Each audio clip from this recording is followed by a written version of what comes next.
Ang laban sa 2028, winner take all. Sa 2028, winner take all. Pag ang kandidato natin ay si VP Sara, pinakamalakas nating kandidato, at kung matalo siya, kulong si VP Sara. Yung kalaban natin, takot rin. Pag natalo sila, baka sila rin ang makulong. Kasi magtatapunan ng mga kaso ang isa at isa. Kaya, all or nothing ang laban. At huwag nating kalimutan na hindi lang magtatapos sa pagpapalakas o pagpaparami. Nakalimutan nyo ba na may problema tayo sa eleksyon? Tama. Ano ba ang gamit sa bilangan ng boto ngayon? System. Di ba vote counting machine? Yes. Pag naglagay tayo ng balota ng boto natin sa makina, nakikita ba ng mata natin kung paano mag-compute ang makina? Hindi. May nabibigay ba tayo sa watchers na assurance na nakita nila yung bilangan? Wala. Yung hinihingi natin bilang parte sa PDP Laban, at ito'y nag-request tayo ng Senate investigation, at tayo'y humihingi na dapat bumalik sa manual counting ang pagbilang ng boto at the precinct level para makita natin kung yung boto natin talagang nakalagay sa balota at yung lalabas na resulta ay yung gusto ng tao. Kung matalo tayo, okay lang kung alam natin na talagang talo tayo. Pero okay ba sa inyo na hindi nyo nakikita ang bilangan? Hindi. Kahit gaano natin palakas o magpreparar tayo sa eleksyon, pag hindi tayo sigurado na patas ang pagbilang, sigurado ba tayo na yung lalabas na boto ay yung binoto ng tao o baka yung pinili ng makina? Tama. Kaya yung ating sinisigaw, yung ating pagpapalakas, useless lahat pag hindi natin malaman ang katotohanan kung patas at accurate ang vote counting machine. Panawagan natin sa ating mga PDP senators at mga kaalyado, ang hinihingi ng PDP Laban at ng Duterte 7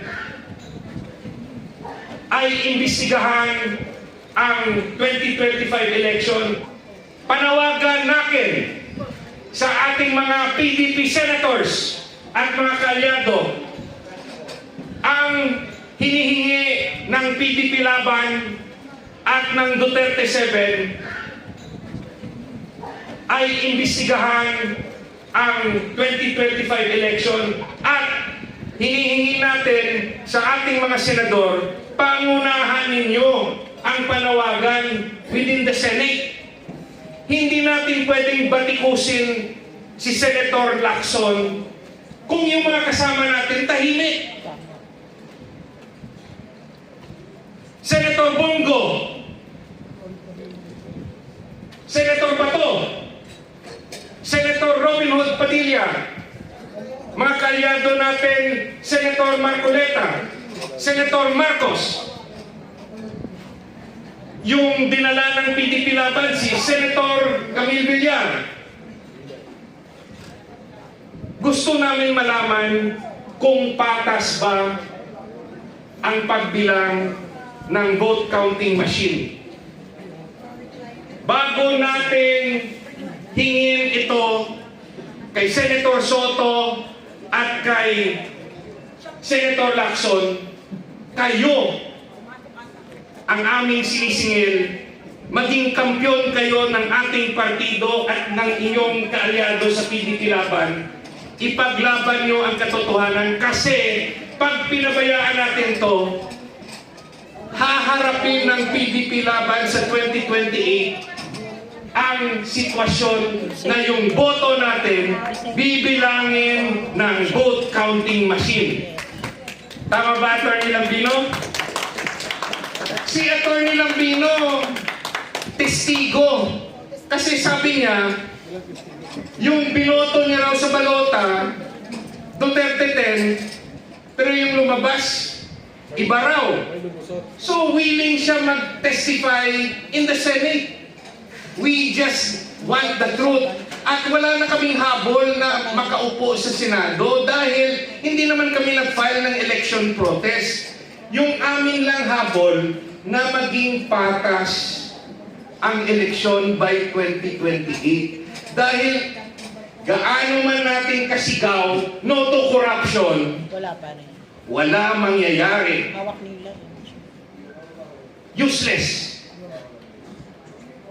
Talaga bang magiging Happy New Year kung wala tayong haharapin?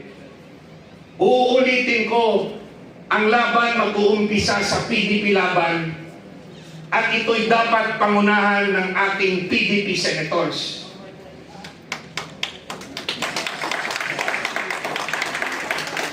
Kung nanalo si Atty. Lambino at Senator Lambino, edi siya yung mangunguna doon.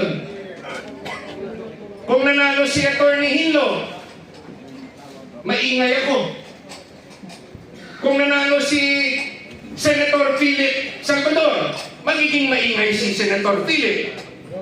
Kung nanalo si Senator Jimmy Bondo, magiging maingay si Senator Bondo. Kung manalo si Atty.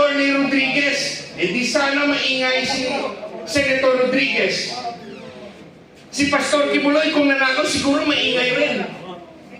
Kung si Dr. Mata nanalo, magiging maingay rin.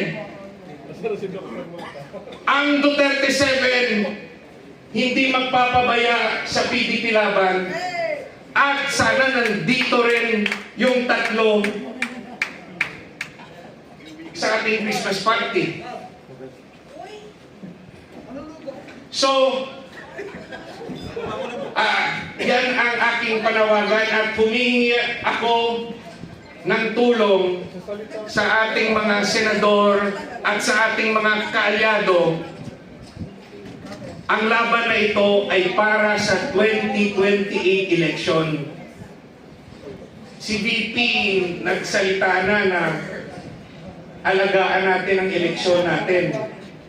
So, sana hindi tayo tahimik. Maraming salamat and a Happy New Year.